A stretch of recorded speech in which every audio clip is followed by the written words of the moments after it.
Most people aren't investing. They are guessing.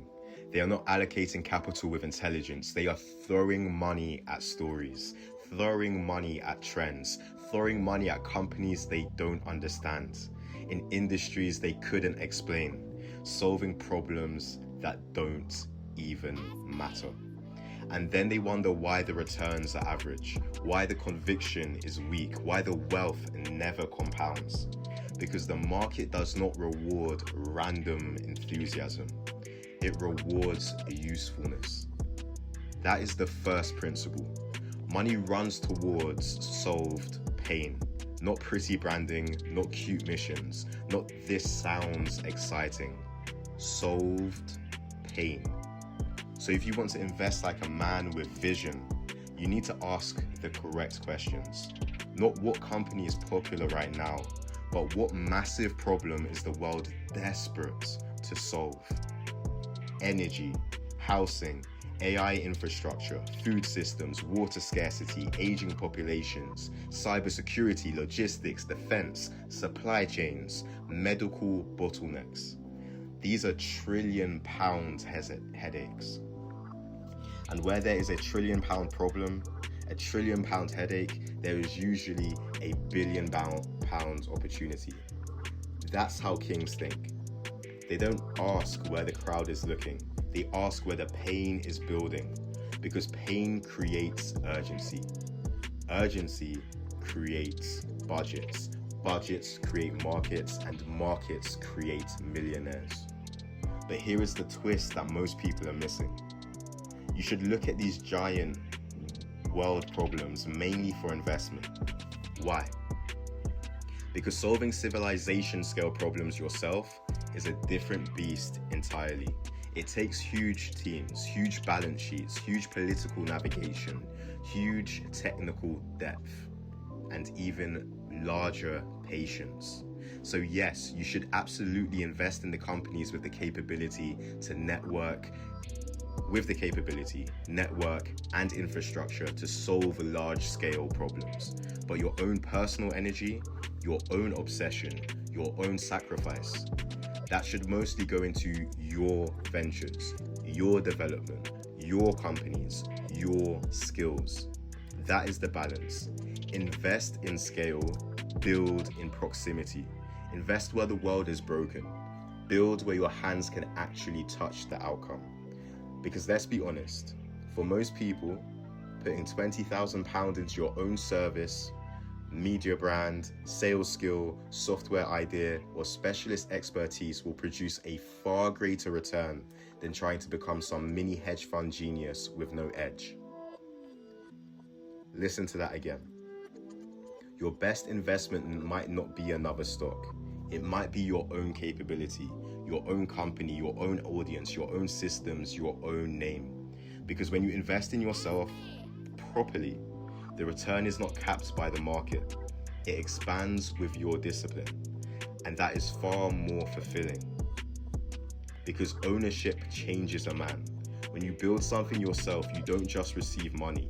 You develop judgment. You develop stamina. You develop nerve. You develop leverage. You stop being a spectator to power and become a participant in it. That is a different life. Now let me give you the trap. A lot of men here solve problems and immediately start chasing random business ideas. But not every problem is worth solving. Some problems are tiny. Some problems are temporary. Some problems are emotionally loud but economically irrelevant. And this is where men waste years. They build for applause instead of demands. They build for applause instead of demands. People say, I just want to do what I love. Hey, that sounds nice, but the market does not care what you love, unless what you love reduces pain, increases status, saves time, makes money, removes friction, or creates pleasure at scale. That is why some talented people stay broke, because they are emotionally attached to creating things nobody urgently needs. So follow the framework. When you look at public companies for investment, ask, what huge problem are they solving? How painful is that problem? Who is paying to solve it? How long will that problem exist? How difficult is it for competitors to copy the solution? That is how you find serious market edge, and that's how you build wealth. But when you look at your own life, you must ask, what can I build with speed? What can I build with an edge? What can I sell with conviction? What can I improve until I become dangerous at it? That is how you build income. Because these are two games here. Game 1, capital allocation. Where should my money sit? Game 2, personal domination. Where should my life force go? Confuse these two and you become mediocre in both. So why do so many intelligent investors still underperform? Because they use investment as a psychological escape from responsibility. They would rather buy a piece of someone else's greatness than endure the pain of building their own.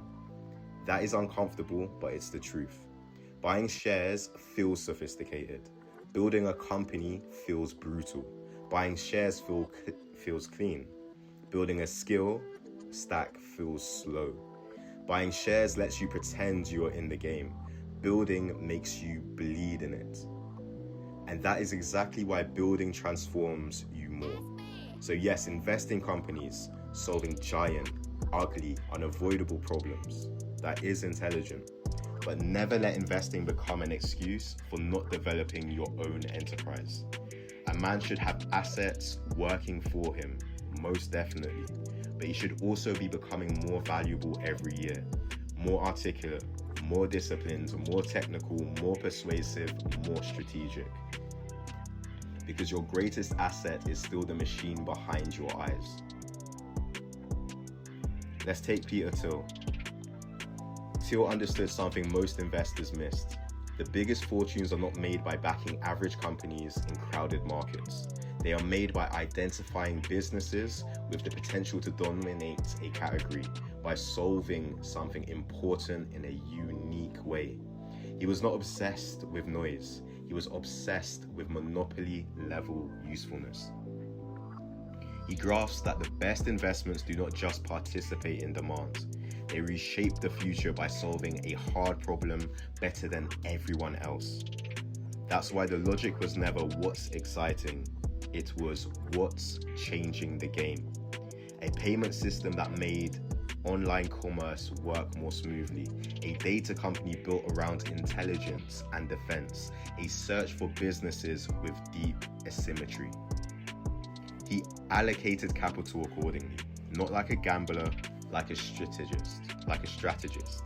He looked for a rare company with disproportionate upside because they attacked meaningful problems with serious leverage. That is the lesson. Don't invest in what entertains the public. Invest in what the world will eventually have to respect. So bring that back to yourself.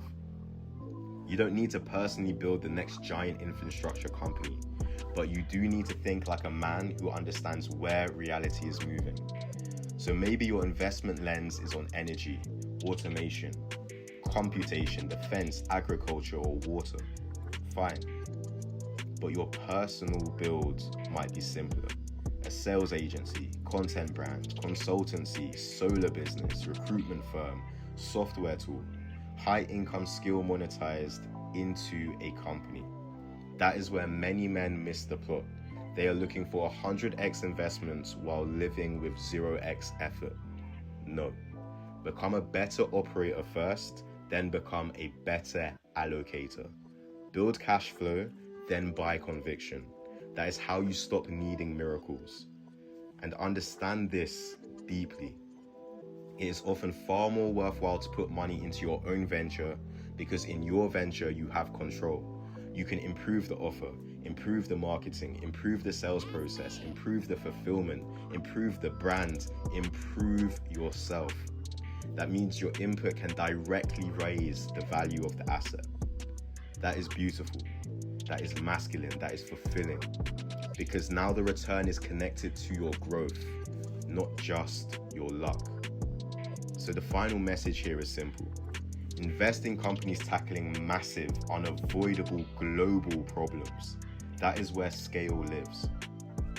But pour your blood, thought and obsession into businesses and capabilities you can actually shape. Because the highest form of wealth is not just owning a piece of the future, it is becoming the kind of man who can build it. And that is the difference between a spectator and a king. A spectator asks, what should I build? A king asks, what problem is worth backing? And what empire am I building myself? That question will change everything. Do not be deceived.